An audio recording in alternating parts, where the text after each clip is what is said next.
Hi, you guys. So today we're gonna start with gerund. Okay. Let's start with an example. Okay. For example, I'm writing one example here. Reading is his favorite. I'm just not writing the full spelling. Okay, just understand. Reading is his favorite pastime. Okay.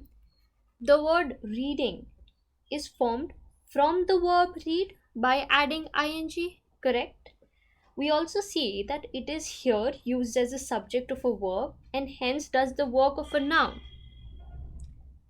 which is why it is called verb noun. Which is why it is called verb noun. I'll tell you again, okay? See,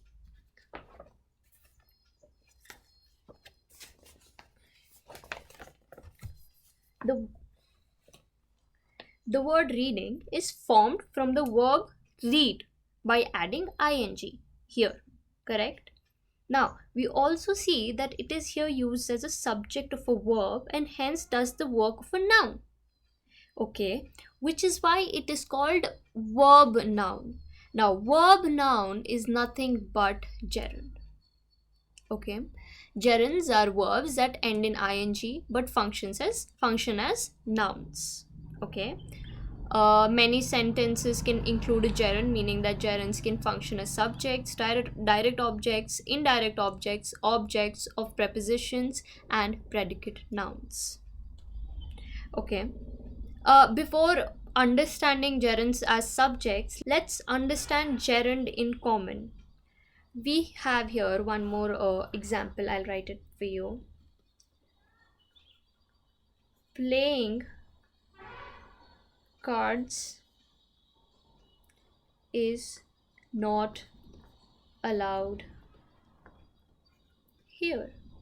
The word playing. I like reading poetry. The word poetry. He is fond of hoarding money. The word hoarding. Okay. Now we have gerunds as subject. Okay. For example, reading is relaxing. Swimming helps me unwind. Writing is an exchange of ideas. Smoking is not permitted in the restaurant. Apologizing isn't enough this time. Okay, moving ahead, we have gerunds as direct objects. For example, my sister avoids cooking. The team practiced kicking. We don't mind paying. She considered quitting. Okay, now gerunds as indirect objects. I never gave reading enough of a chance. The ballerina the ballerina taught us dancing. My mother spent her life teaching. She made running her routine. Mrs. Taylor gave painting a try. Okay, don't expect me to explain direct objects, indirect objects, what are subjects over and over again. I've taught you this already. So if you still didn't understand what are the indirect objects, direct objects, subjects, I've taught you each and everything in previous classes. Go behind, brush up your mind, and come back again. Okay, now gerunds as objects of prepositions. My love for reading was immediate. After studying, we took a break. Kira always talks about running. We got in trouble for chatting. Ian has received 10 job offers since graduating. Okay, now gerunds as predicate nouns. Dawn's favorite activity is drawing. Her occupation is writing. The dog's worst habit is barking. My least favorite sport is jogging. His passion was biking. Okay. Now, irregular verbs. Now, see, verbs can be both regular or irregular. Okay. Now, regular verbs form their past tense and past participle by adding ed. For example, walk, walked. Okay. Uh, laugh, laughed. Okay. Paint, painted. Okay, now irregular verbs form their past tense and past participle in a different way from adding ed. For example, I'll just give you a small example here. Sit, sat, sat. Okay. Ring, rang, rung. Okay. Come, came, come. Cut, cut, cut. This is base form. This is past tense. This is past participle. Okay.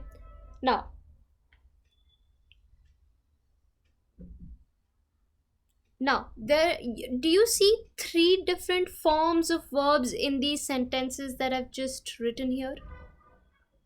Verbs in which all three forms are the same. For example, cut, cut, cut. Verbs in which two of the three forms are the same. Example, sit, sat, sat. And third, verbs in which all three forms are different. For example, ring, rang, rung. Similarly, we have three forms. Okay, three different forms. And I have displayed a table here. Okay, we are going to go through this table individually. Okay, now group 1, all three forms of the verb are same. For example, bet, bet, bet. Cost, cost, cost. Cut, cut, cut. Hit, hit, hit. Hurt, hurt, hurt. Let, let, let. Put, put, put. Shut, shut, shut. Now, if ever you get confused as to what is the word hurt called as past tense or present tense or continuous, whatever, just understand this thing. You use hurt in all the three forms. Hurt, hurt, hurt. Right? Now, group 2, the second and third forms of the verb are the same. Lose, lost, lost. Shoot, shot, shot. Get, got, got. Light, lit, lit. Sit, sat, sat. Keep, kept, kept. Sleep, slept, slept. Feel, felt, felt. Leave, left, left. Meet, met, met. Bring, brought, brought. Buy, bought, bought. Fight, fought, fought. Okay.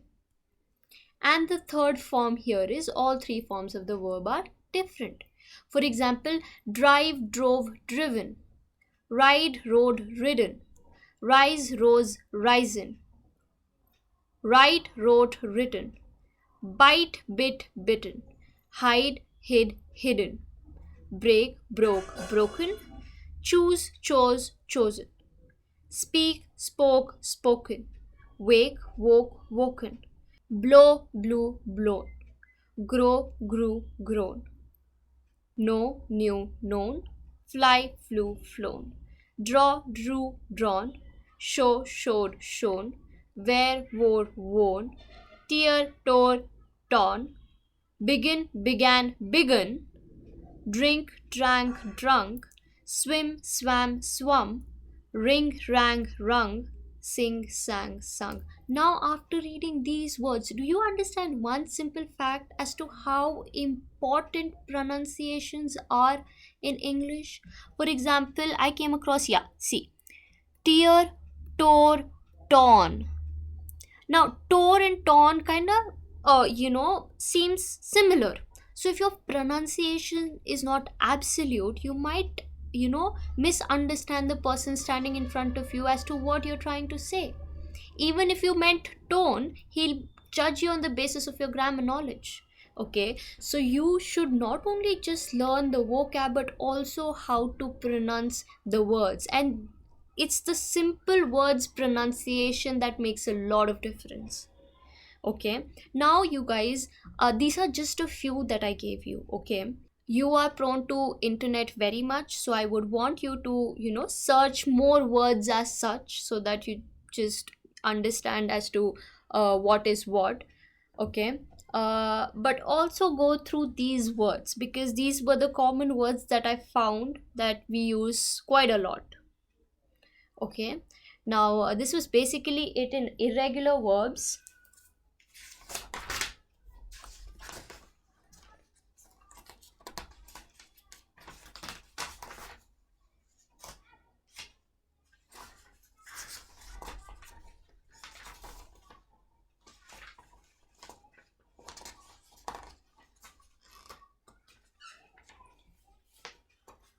In next class, we will probably learn auxiliaries and modals and the adverb.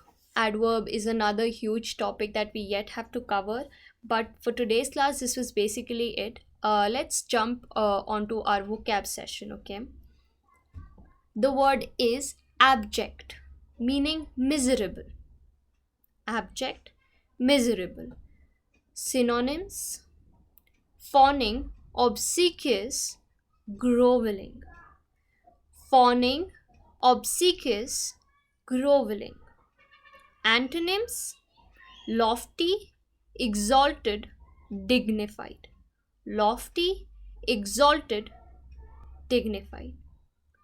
The second word that we have is abrade, wear away. Synonyms: rasp, erode, scour. Rasp, erode, scour. Antonyms: soften, polish, smooth, wax. Soften, polish, smooth, wax. The third word here we have is cumbersome, heavy or large and therefore difficult to carry or use. Synonyms: unwieldy, inconvenient, bothersome. Unwieldy, inconvenient, bothersome. Fourth word we have here is alleviate, make less severe, suffering, deficiency, or a problem. Okay. Synonyms: ease, deaden. Ease, deaden. Antonyms: infuriate, augment, or even the word worsen. But most of you know it's, which is basically why I didn't write, but also worsen. The fifth and the last word we have is ambiguous, open to more than one interpretation, not having one obvious meaning. We should all be ambiguous because it's not necessary that what we say or what we believe has to be the truth and ultimatum. Like, often our parents are also wrong. So if we go and interpret their thoughts or how they perceive something, it's not wrong, right? Similarly, you should be ambiguous enough to accept when you're wrong. All right, I just wanted to say it. Now, synonyms: ambivalent, cryptic, enigmatic. Ambivalent, cryptic, enigmatic. Antonyms: explicit, lucid. Explicit and lucid. So this is basically all for today's class. I told you already what we're going to prepare for tomorrow. Till then, bye bye, take care.